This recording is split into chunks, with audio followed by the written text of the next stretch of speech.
Welcome back to the countdown to Bond 25. It's that time of the day again for us to see what we can see just with our eyes. These intros can't all be winners. Let's get started.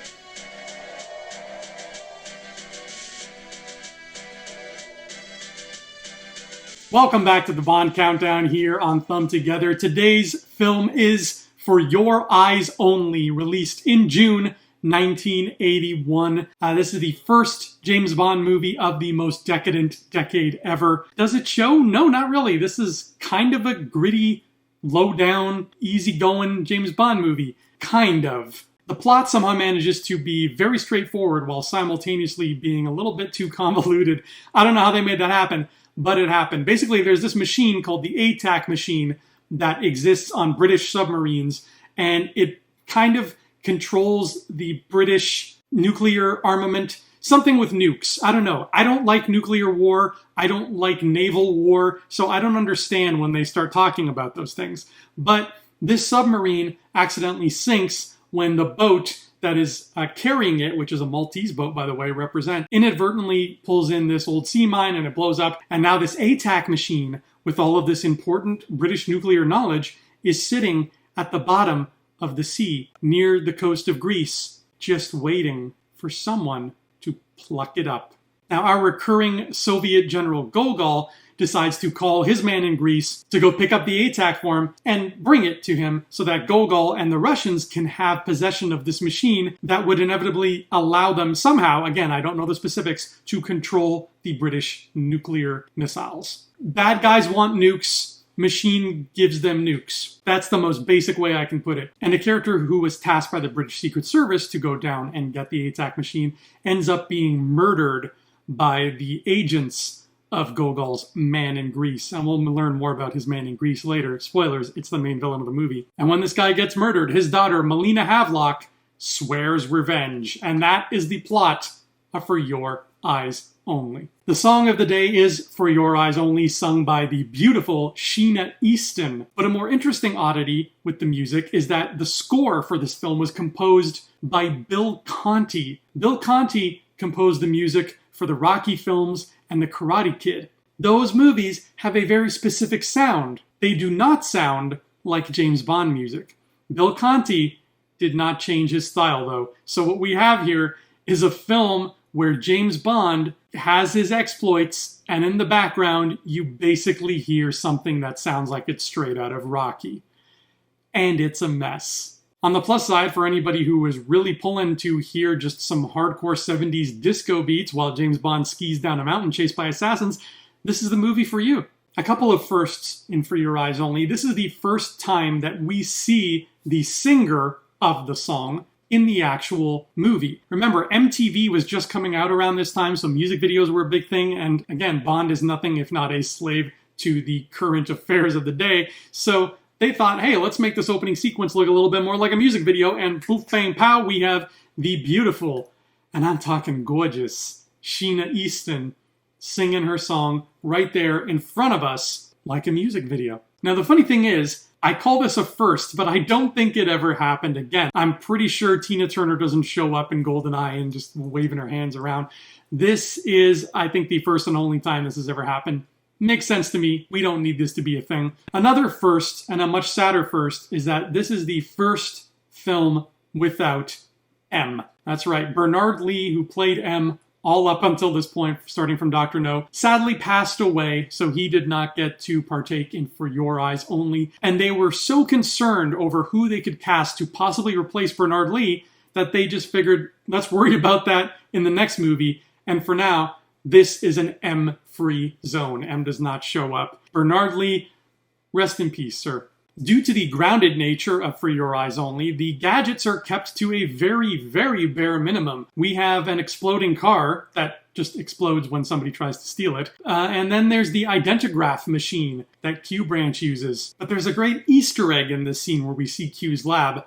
I'll get to that later. The ladies of For Your Eyes Only. Now, this is really, really interesting, folks. So we have three main ladies in this film. The first being the Countess Liesel, who seduces Bond, or maybe he seduces her. It's hard to tell. But what's interesting about the Countess Liesel, even though she has very little screen time, is this actress is the wife of Pierce Brosnan, who will eventually, in about 10 years' time, a little longer, become the next James Bond. According to legend, she brought him to set one day while she was working on the film, and he just charmed the pants off of everybody because, well, he's Pierce Brosnan. So the producers and the director and everybody just kind of had him in mind. They put him on the back burner, and they thought, let's keep an eye on this young Irish buck.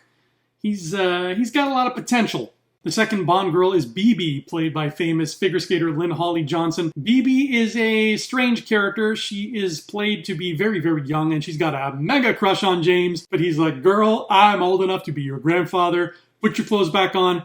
I'll buy you an ice cream. But the main leading lady is Melina Havelock, played by Carol Bouquet. Melina wants revenge because her father was murdered. She is just a downright cool Bond lady. I love Melina. I got nothing bad to say about Melina Havelock. She's along for the ride pretty much every step of the way. You know, it's not like one of those Bond ladies who just shows up for a little bit. Nah, she's in it to win it. And she's got personal stakes in this mission. It feels very Thunderball-esque in that way. Melina Havelock rocks. Our dastardly villains of the picture are Emile Leopold Locke, a henchman who barely says anything and who looks an awful lot like Jermaine Clement. And then our main villain, Aristotle Christatos, played by Julian Glover. He is General Gogol's aforementioned man in Greece, and Christatos plans to go get the ATAC machine, sell it to Gogol for a bunch of money, I'd assume. I don't know why a man who owns his own monastery on top of a mountain thinks he needs even more money, but I guess maybe he's getting his swimming pool lined with mink or something. I don't know. But Christatos is a big old jerk,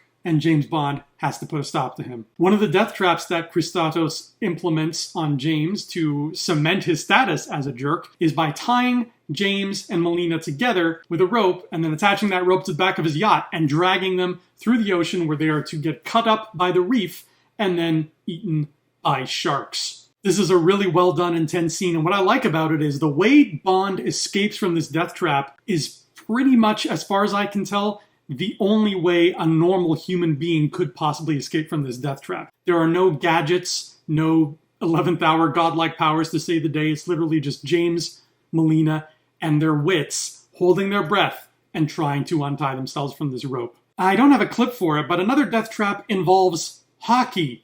3 hockey goalies who try to kill James Bond with hockey. That's one of the weird things about For Your Eyes Only. Every bad thing that happens to James Bond also happens to be a winter sport. This film is filled with winter sports to the point where it feels like a commercial for the 1980 Lake Placid Winter Olympics. I don't know what was going on here. The scene where Bond and Melina are getting dragged through the water to be fed to sharks also gives us our best quote of the picture. It's just a simple little thing, but I find it intensely funny, where one of Christatos' men falls off of his yacht and is immediately attacked by 2 sharks. Now, the man is right there. They could throw him a line. Everybody looks at Christatos, and Christatos just says, "Ah, leave him." I keep thinking back to Jeffrey Rush in Mystery Men, where he has that great line. "You see, I kill my own men."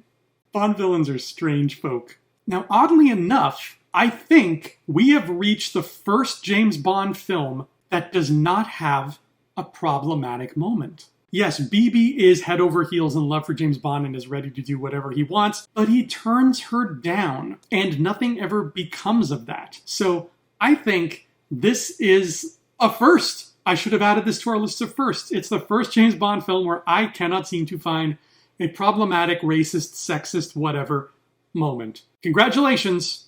It took almost 20 years, but they finally managed to do it. This movie definitely got better with a second watch. It has some crazy silly moments, like the opening scene, which was a big FU to the whole rights issue that was going on, because they could not use Spectre or Ernst Stavro Blofeld anymore, thanks to a rights dispute between Ian Fleming and the co-creator of Spectre. What we ended up with was an opening scene where we have a royalty-free Blofeld and a reference once again to Teresa Bond. We see James visiting her tombstone in this nice little church. And it's a cool little moment, but it just does not do the trick of putting a final nice little bow on the end of On Her Majesty's Secret Service. I don't think any movie's ever going to do that now. But the Teresa Bond grave leads to James being attacked by an unseen Ernst Stavro Blofeld. We know it's him because he's bald and he's got the shirt and he's got the white cat. We just don't see his face, and he can't say, "My name is Blofeld," because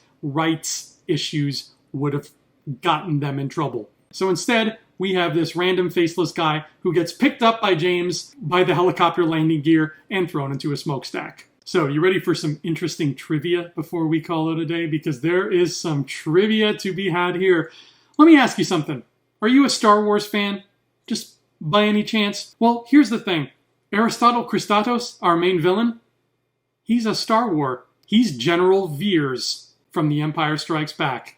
And this bald actor who they got to play the totally not Ernst Stavro Blofeld, so please don't sue us character, that's Lobot, also from The Empire Strikes Back.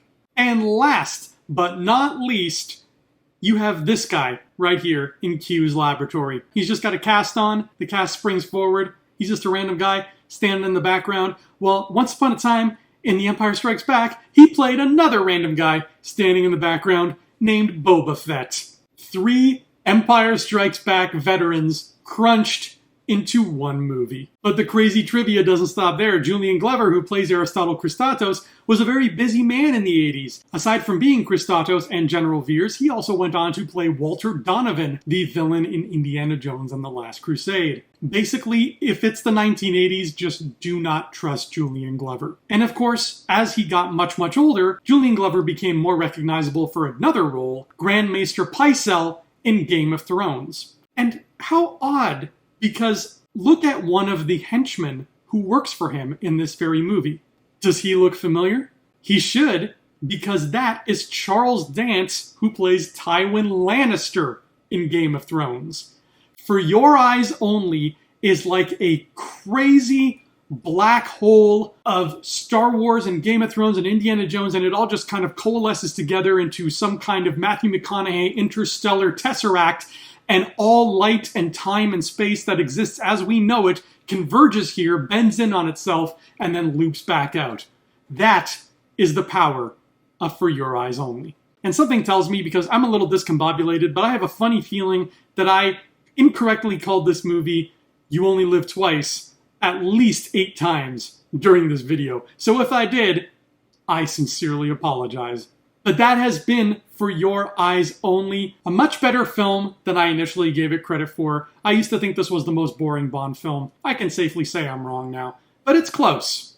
It's not quite Thunderball, but it's close. Tomorrow on the Countdown to Bond 25, I hope you know how to count to 8, because 8 is going to be the magic number. We're talking Octopussy. And yeah, that's actually what they called it. See you then.